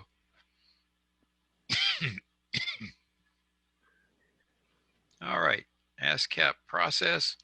They have a lot of verbiage here, but it's really simple. It's not a big deal at all. And for us, I think it's oh, I forget. This has been a terrible year, so I don't remember any of these numbers. You're thinking about when normally you have to get this in, and again, you have to get this. Oh, this is the ASCAP. Okay. This is ASCAP by the end of the year, even if there's no shows. And the question came up with our chorus is, we're doing the show for free. Is that it? Would we still have to do that? Yes. Yep. And chapter legal file contains all of these copies. So I have them on my hard drive in about 3 places, and they're backed up to a couple of places. That's the legal file for us right now. It's all electronic. I won't talk to Canada. You guys, if you're in Canada, those guys have the better information than I do about it. But see, these folks need to know what every song is. That's considerably more restrictive. All right.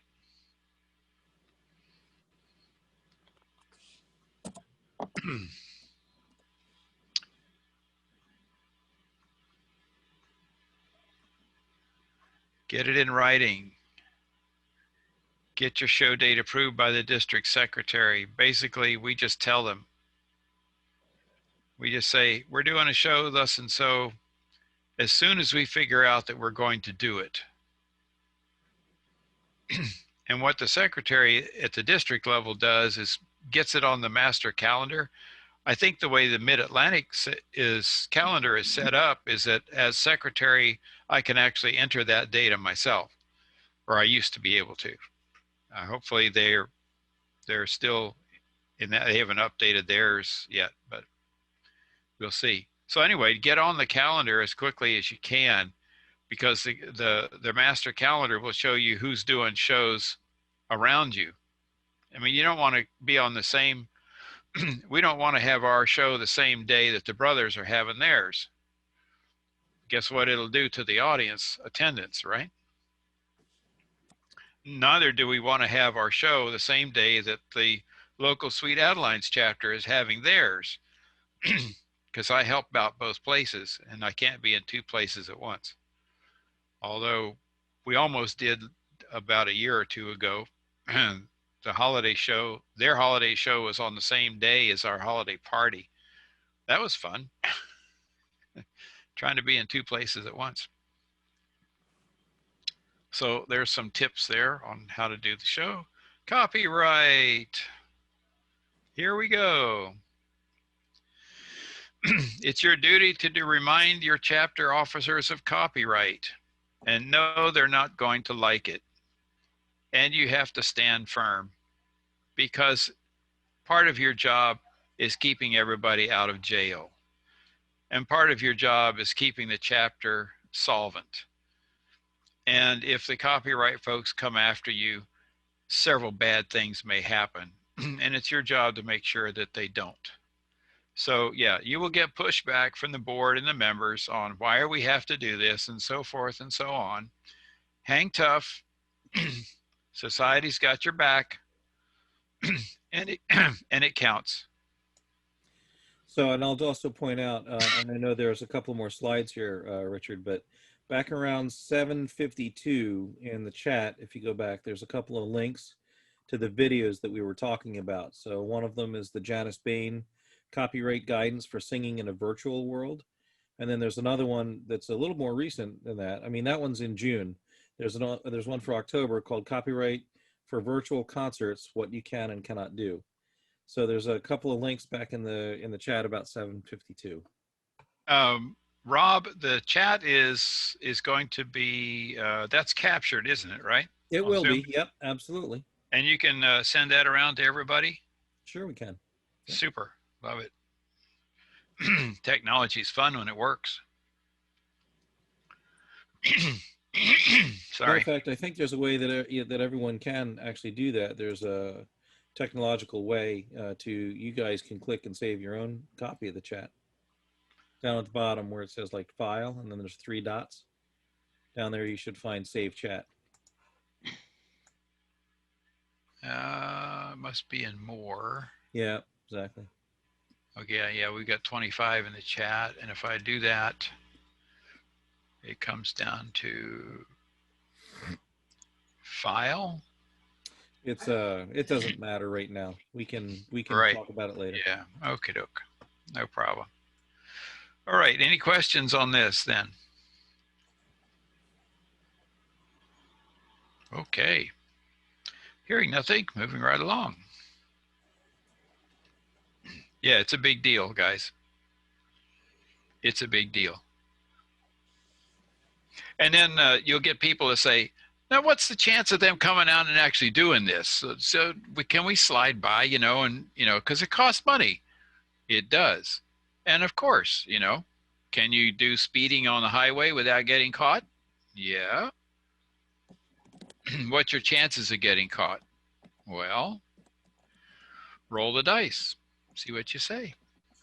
I have a question. Sure.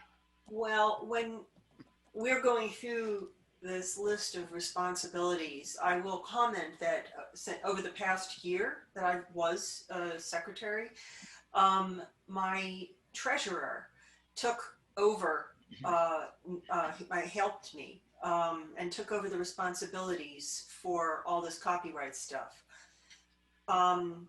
If I don't want to, is there somewhere anybody's going to say that I was responsible for it because according to the chapter I'm supposed to be?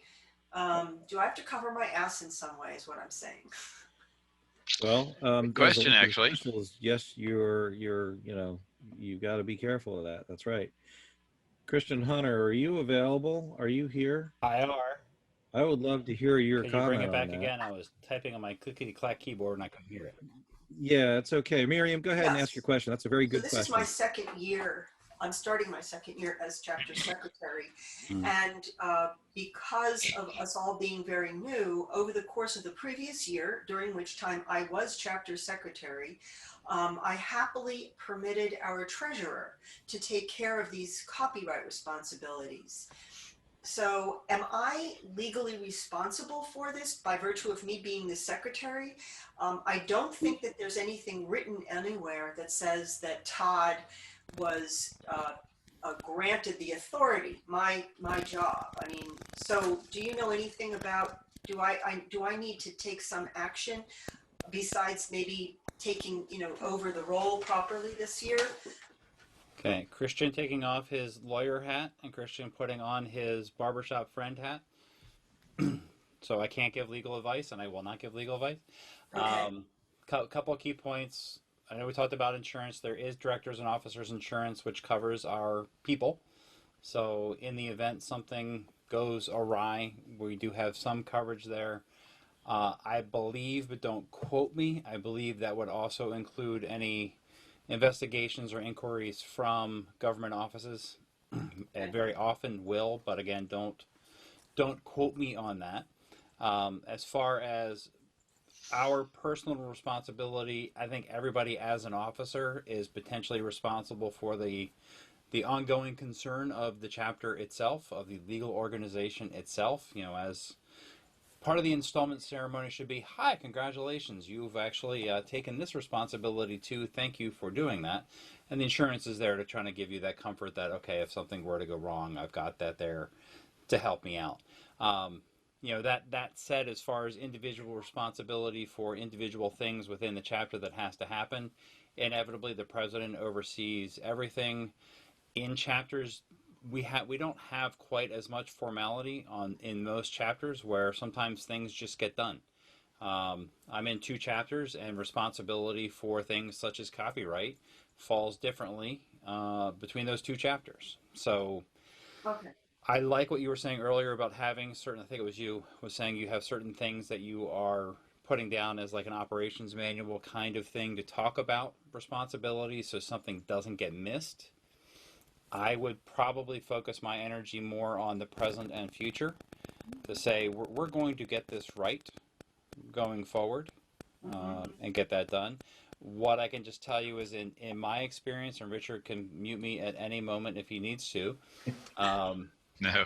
I am aware of inquiries from Harry Fox and others. I know my chapter has received inquiries in the past from Harry Fox. I think it's quieted down a little bit, where they were looking for documentation to support the copies of music and stuff that we were using. We're in the inevitable geographic location that we're right outside of New York City. So we tend to get a little bit more risk, I think, than other areas may. Being in the Delmarva Peninsula, I would enjoy that probably a little bit more from that perspective. So that was a lot to say. I don't know what to tell you. If I were in your position, I would be looking at today and going forward to say, you know, my legacy when I leave this office is we're going to be in great shape, and I'm going to hand that over to someone else to show that as of 1/10/2021, every copy that we have is legal going forward. And get that documentation and put it up on your website. If I can add 2 cents. Appreciate your answer. Can I add 2 cents to that? That insurance will probably never cover you for illegal acts, and violating copyright is an illegal act. Yeah. Actually, my question was slightly different because we've all been working on this, and I mean, 5 different people have been working to ensure that the copies we have are legal. It was more a more hypothetical question. If something were to occur, am I held responsible? Because according to BHS, that's the responsibility of the secretary. Well, I suppose, but I don't know exactly what that means. Is it, as they say, the secretary's job? That's one of the jobs of the secretary is handling the the copyright material and obtaining the licenses and so on. Can the secretary delegate it? Of course. Okay, that's a great way to look. Yeah. And then your point could be well taken, such that we have an operations manual that allows us to designate other people. And Exactly. That's fine. Thank you. Yeah. Just as long as the job gets done. And now what of course you do, since you delegated to somebody else, is that now you become the monkey on their back saying, have you got it done yet? Have you got it done yet? Is it done yet? So my experience with the Harry Fox agency has been interesting over the last several years. They had major trouble with their website. I couldn't do some of the things that I was supposed to do legally. And eventually they acknowledged that, yeah, they're having trouble with it. They finally got it fixed. What I've tried to do, I'll give you a little tip on my use of Harry Fox agency. there's two phases. One is you're getting a license for the piece of music. The second is an order for the license. And what I found out in experimenting with their website is that I can put a lot of licenses on the same order. So I've tried to collect our music of the holiday music is on one order and all our regular repertoire is on another order. And then there's the ball of music that never changes, and that's on a third order. And at the end of each year, by the way, your license is only good for a year. All I have to do is turn on that order, and I get all of the licenses for that music that's under that order. And it turns out it's a whole lot more convenient to do. But no, it for us, it turns the Harry Fox agency takes about $16 to $17 per song. They only give the artist $5 or $6 tops. Yeah, that doesn't feel right, but that's how the law is structured right now. And oh, one interesting thing. If Harry Fox agency on a song that you're going to do says they only have 80%, you got to find out who's got the other 20%. And in my case, it was in England. And luckily, they had a New York guy who set up, who had no idea who we were, who I think I surprised him that somebody was trying to get a license for this song, of which was only 20% coverage. He had the gall to say, listen, send me an audio clip so I can make sure it isn't like crazy or anything, you know? I said, okay, bud, I'll do that. So he sent him a learning track, and he thought that was a really cool way to do that song. It happened to be Thinking Out Loud. And is he a barber shopper now? By Ed Sheeran. No, he's not. No, he's not. But it was an interesting process having to go through for the 20%, which turned out to be a whole whopping $27. And I told the guy, I says, we're working awful hard for this $27. And he just laughed and says, yeah, we'll send it to you in a minute, you know, we'll send you the email. So yeah, Harry Fox agency may not represent 100% of the song that you want to do. And it's up to you. Here's the other catch. If you want to get a mechanical license because you're going to put it on a CD, that's a whole different ballgame. Harry Fox can help you with that. But again, if they don't represent 100% of the song, you got to go pursue the other. Beyond that, let's say somebody in your chapter comes up with a really cool parody of a song. And it's great. I mean, from our point of view, it's great. Get hold of Janice Bain and go through society to help you with getting that parody authorized, especially if you want to do it in contest. Absolutely in contest. Now, a lot of our parodies are done inside the chapter, and that they don't go anywhere else. And that's a great thing because we don't have to do all of that stuff. But if you do this parody on your show, for instance, yeah, you got to go through all of that stuff and get it done before the show. And just as an FYI, when we talk about quote unquote parody, that doesn't just mean changing the lyrics. The parody exception is a lot narrower than 99% of barbershoppers believe it is. Changing the lyrics to just use that memorable song and make it funny, that doesn't fulfill that parody exception. You really have to be lampooning the song or the artist themselves in order to get within that very narrow parody exception. Yeah, but you know, right. I thought it was much more encompassing than that. No, it's if you actually read the U.S. statute, it's pretty darn narrow. So I mean, if you sing Somewhere Over the Rainbow and you make fun of Wizard of Oz, then you're going to be all right. If you use Somewhere Over the Rainbow to make fun of the pandemic, No, you're making it your own work.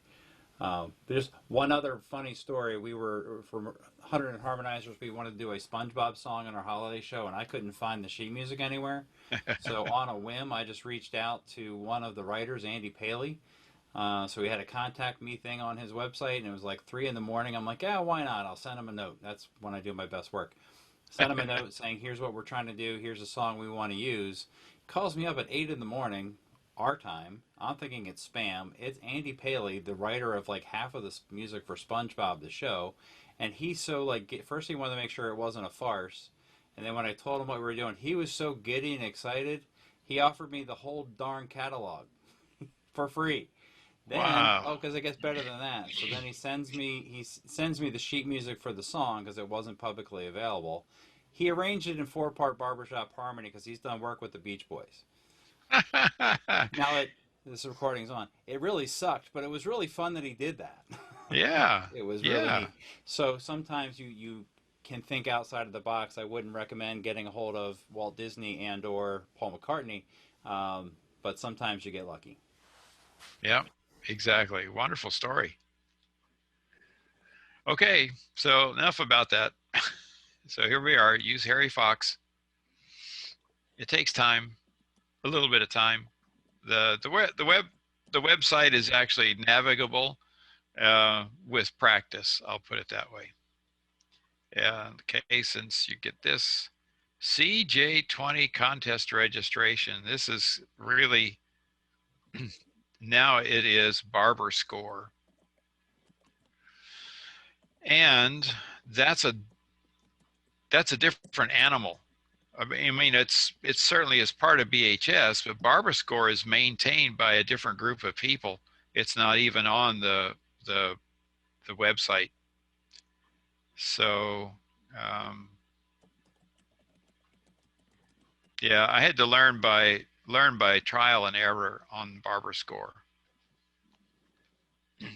But here you go. That's what the secretary also does. Secretary does a lot of things, you know. Are you guys sure you want to be secretaries?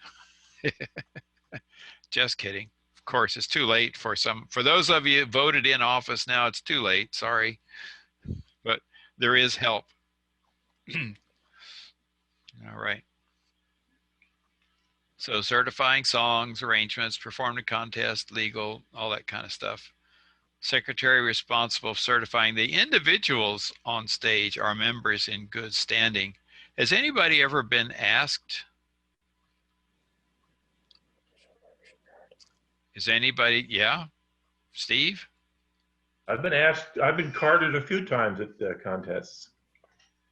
Is that because of your reputation, or is it just? As far as I know, they hit everybody. They wanted to see everyone's card. Wow. Hasn't happened recently, but it did happen more than once. I think at one of our rehearsals, I asked the members, how many of you guys have your membership card on you? And it was like, I got 1 or 2 hands. I said, have it at the contest, guys. And I thought we only needed the ticket. No, you got to have the other thing too. All right. Okay, so I highlighted on here non-members or female non-associates. I think some of this is out of date. I'm pretty sure it is because everyone in Harmony is a different animal now. So some of the requirements are going to change a bit, but the bottom line is everybody needs to be a member and all the members need to be current and they all have to have a ticket, and then you're sing on stage, no sweat. Okay. Guess what? You don't have to worry about quartets. Isn't that nice? They're on their own. But here's just a few notes in case a quartet member asks you something. But you don't have to do anything with them. Cool. All right, so the member center is typically where you're going to live. There are tutorials. It looks to me like with the change in the member center, the tutorials are works in progress. In fact, the place that said, "Hey, here's a video," and it says the video will be here shortly. Okay. All right. So we just got to be patient, I guess. And I'm going to run through that. Who do you contact? Here's a good list of folks. There are, even though these are just marketplace, marketing, harmony, Oops. chapters, events, library, outreach, there's actually a person behind all of these locations. And they're pretty good. The staff at Society has been very impressive in the years I've been working with them. They have good people and they're on our side. And of course, whoever wrote this can't spell, but not my slide. All right, that's who you go. That's who do you go to?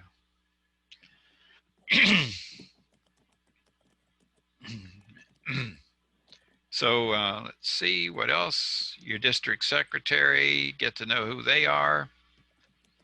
And thank you. It is a great job for a couple of reasons. I'm going to stop sharing right now. I think we can get into our open discussion. Here we go.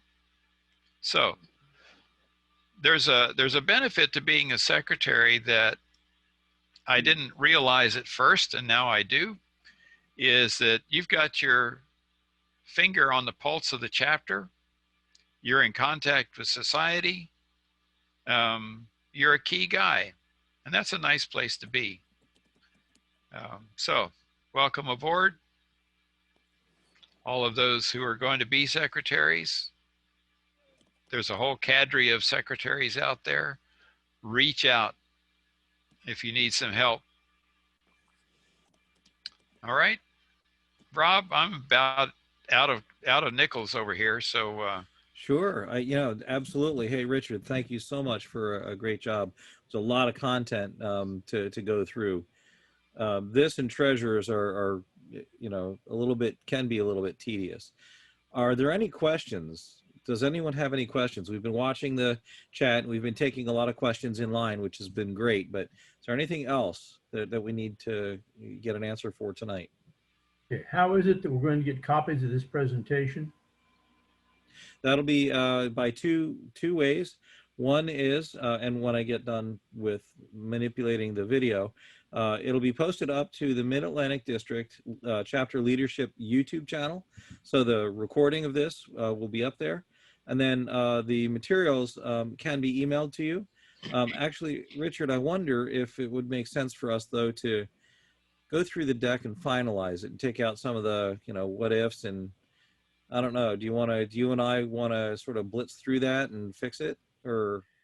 Well, here's the issue I have is that I don't have access on the website like I need. So Which I website? can't. What do you mean? The member center. Oh, well, yeah, I get that. Okay. Yeah. So the things that I would do to the slides, I would be more of, here's where you go to do this, and here's where you go to do that. And yeah, I got you. I can't help you. So let's handle it like this. So we can send you what we have, and of course it's a moving target. We'll have to.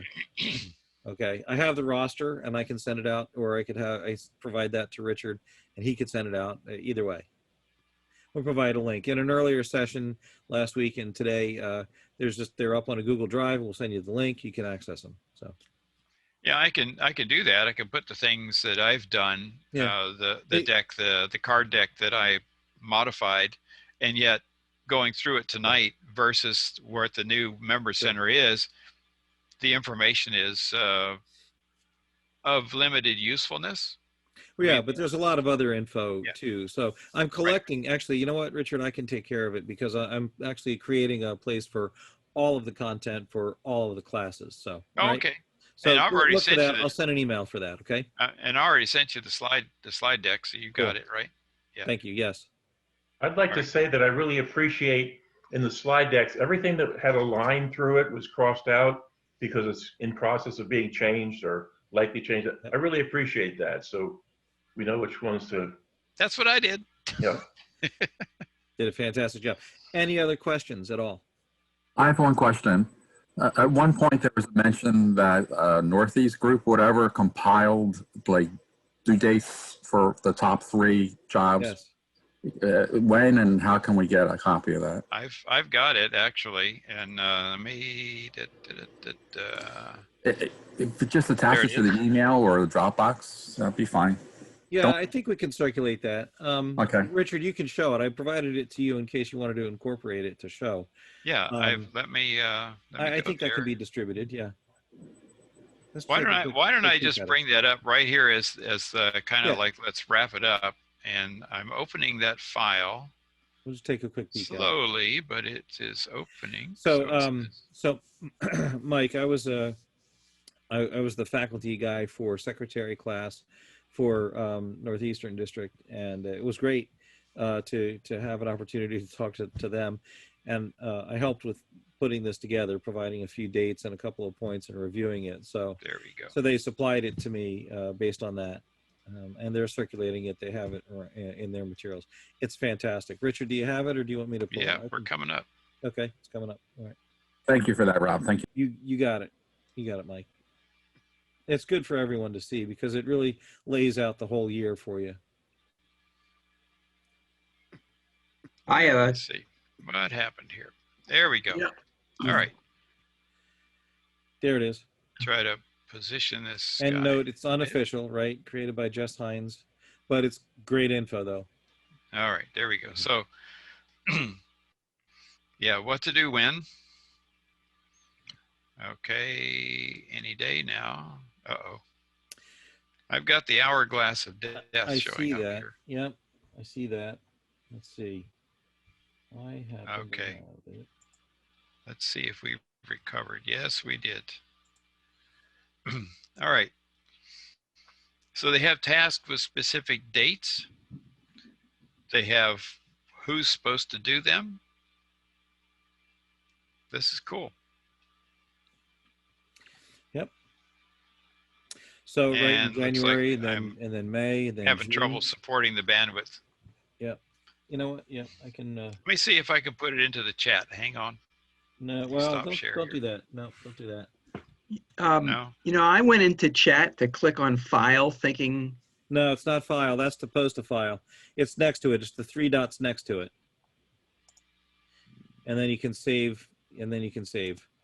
I don't have 3 dots next. I don't have 3 dots. All right. Okay. Well, I was able. No, maybe I have that. Maybe that's been turned off. I don't know. And then I tried doing a select all and copy, and it doesn't have that. Yeah. Okay. All right. Here we go. Let's get the Gmail. I have it. Let's see.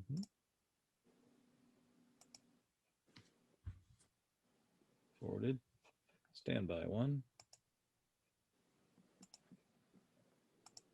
I'm getting there, but it's slowly responding. I was just thinking the other day, how old is this laptop anyway? And I realized it's almost 15 years old. Yeah. Wow. Oh, That's So old. how well is it supporting? How well is it supporting Windows 10? I don't know. Is there anything else while we're trying to pull this up? I've got one other. There we go. Open this up. Now, where is it going if you pulled it up? It's I'm actually putting it into chat. And how do we recover it? Do we have to recover that from chat before we log off here? Yeah, you would. Yeah, you can download it, I believe. And there it is. What to do when? NED, PDF. Huh. I think you can click on it and download it and individually. Give it a try and see what, see if that works. It's not doing anything for me. I have it. And I have the bandwidth here too. So let me go ahead and share my screen. Can you see my screen okay? Yeah. All right. There so you go. Go ahead and show this. So here's your, again, we'll highlight, document is unofficial. Thanks to Jesse, who helped compile this, and the other NED officers that helped compile it. So here's the who and the what and the due date, right? So January 15th, appointing a nominating committee and appointing a financial review committee. January 31st, filing the IRS 1099. And again, this is going to have a focus of the United States, laws applicable to, but SOCAN or sort of Treasury. So you have Canadian chapters. We don't have Canadian chapters, but they do up in NED. So you just sort of bypass that. If it doesn't say it specifically for Canadian, then if it says Canadian, you can ignore it. Let's put it that way, right? If it doesn't say Canadian, then it's probably for us. So May 15th, Treasurer, IRS Form 990. This is a big day, May 15th for us. And then there are some notes on page 2 for this, but the 990s, the 990EZ or the 990 itself. And it's important to make sure that that goes to the BHS. A few years ago, they wanted to true things up. And I don't know that they've got a method, a great method for this yet, still.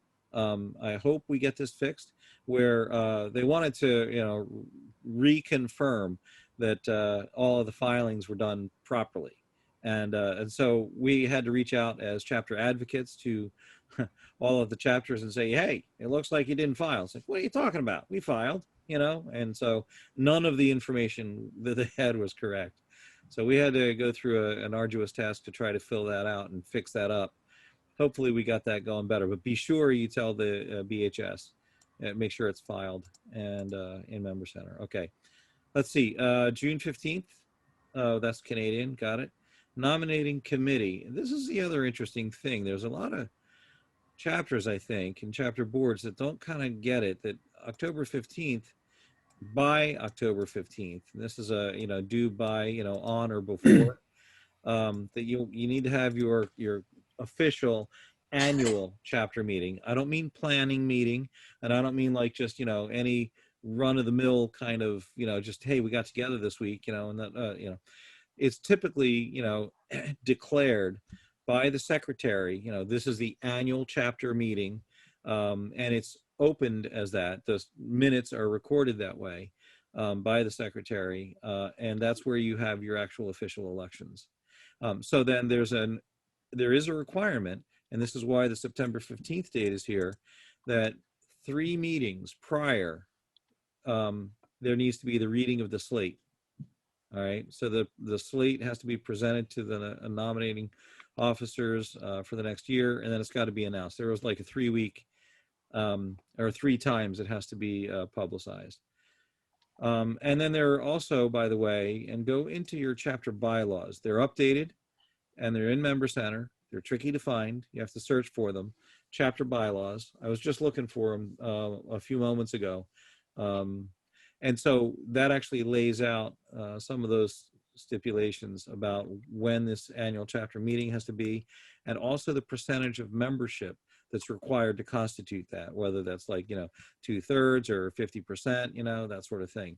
That's actually very important for establishing that quorum, because if there's not a quorum, you actually can't have an annual meeting, right? Okay. Let's see, file appropriate organization and corporation paperwork in your state. I want to show this really quickly. Let me go over to, let's see if I have a web browser open. I do. Here, can you guys see this? See my email? It's kind of crazy, right? I'm going to go to the Mid-Atlantic District of the Barbershop Harmony Society webpage. That's, here, I'm going to make that go full screen, and I'm going to have to just sort of zoom out. Let me make sure I'm logged in, because you have to be logged in for this. Ignore my number here, and it won't show my password, thankfully. Okay. All right. So docs and information. So if you've not done it, district directory is great. Members, quartets, chapters, and all that. I use this all the time. Who do you call also, by the way, is a very important document in case you need to know that. But okay, document information. If I can get to it. Okay, here it is. Here's the show clearance procedures. Here's who do you call again. But then there's the forms here. Let's see, district, stationary, 990, and then there was right here, states and state and corporation. I got to find it here. I got to read. This means I got to stop and read. Dang it. Nonprofit certificate. It's really easy to find, you know. Here, wait a minute. It's gotta be here somewhere. Jeez. That's Yeah. like me trying to find this meeting there. I Clearance never did find it. procedures.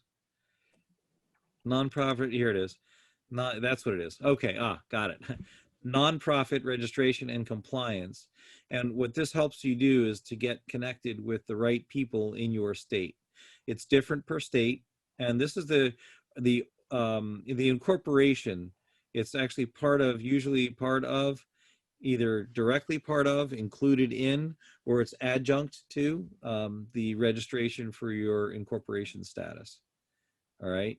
So you can jump to the specific, you know, like I'm in Pennsylvania. So here is the information, who to contact and what to do. I guess the annual statement may be filed online.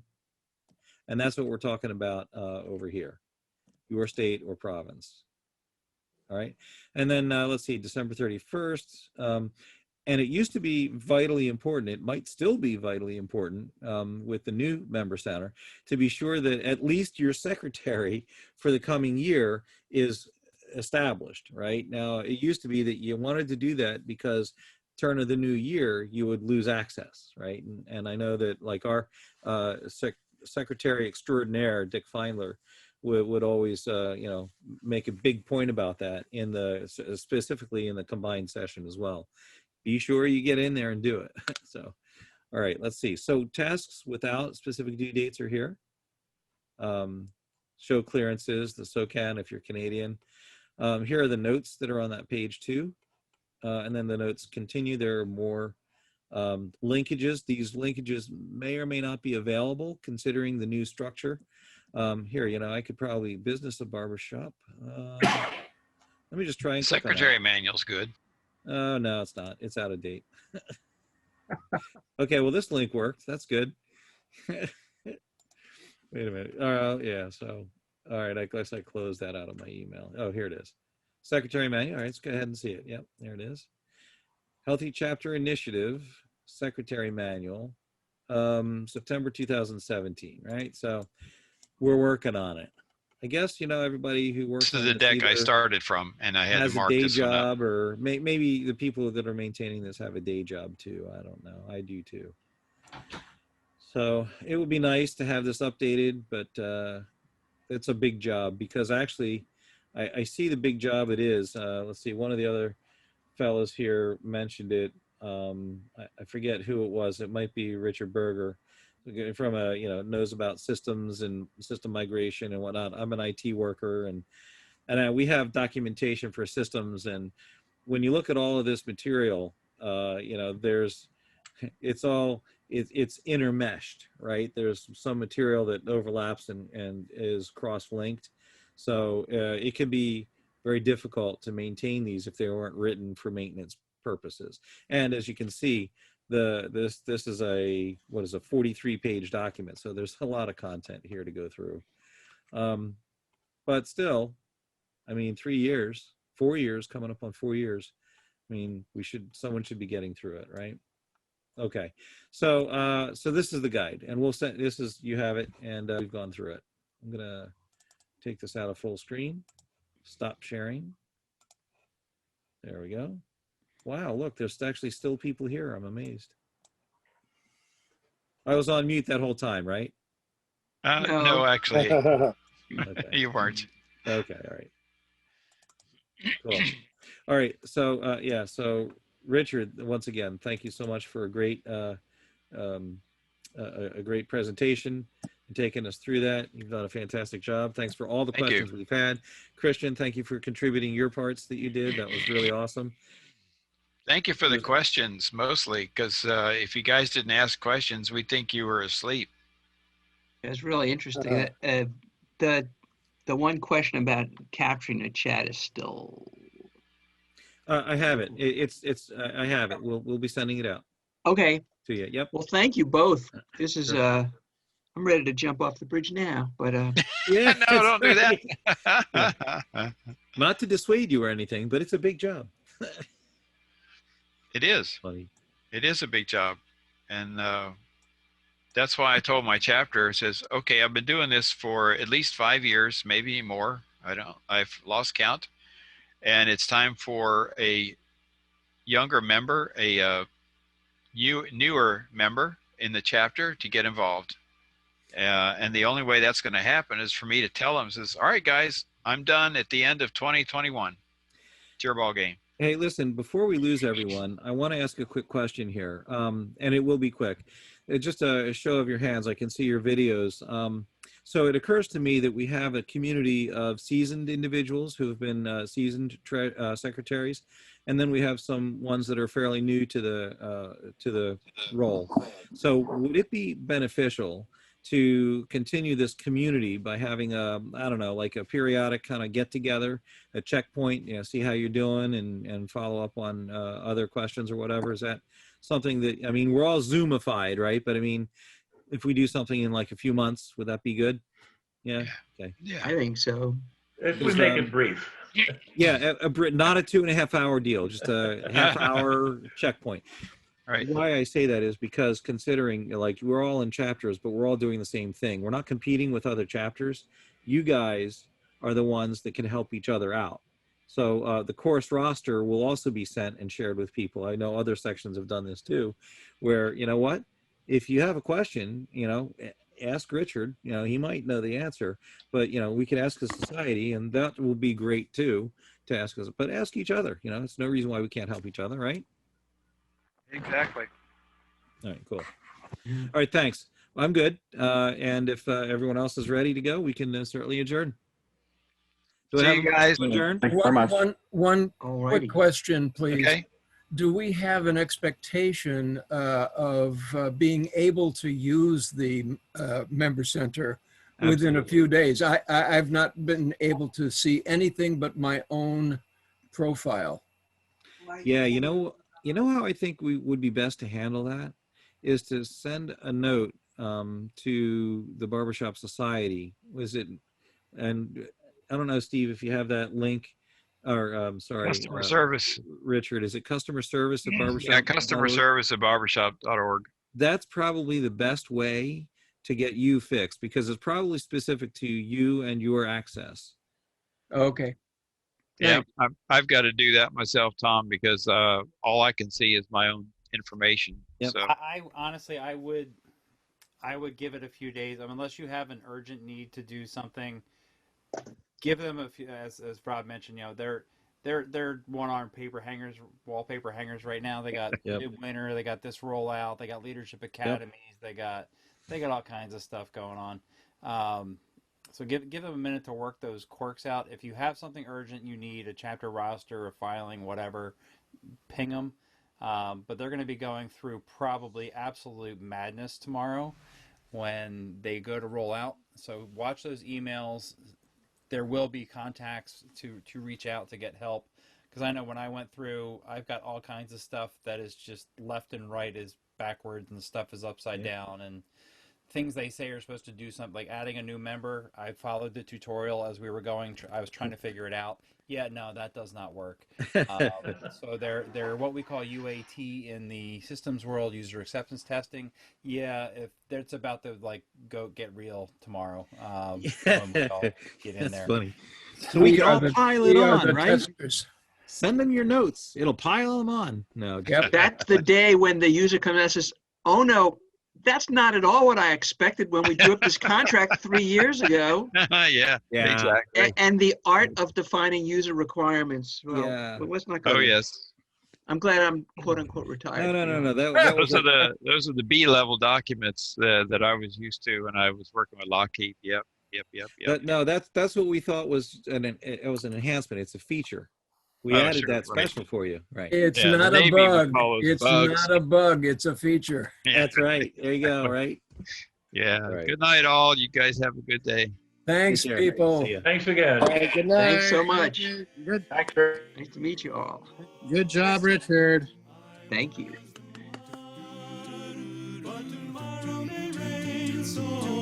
I'll follow the sun. Now the time has come, and so my love I must go.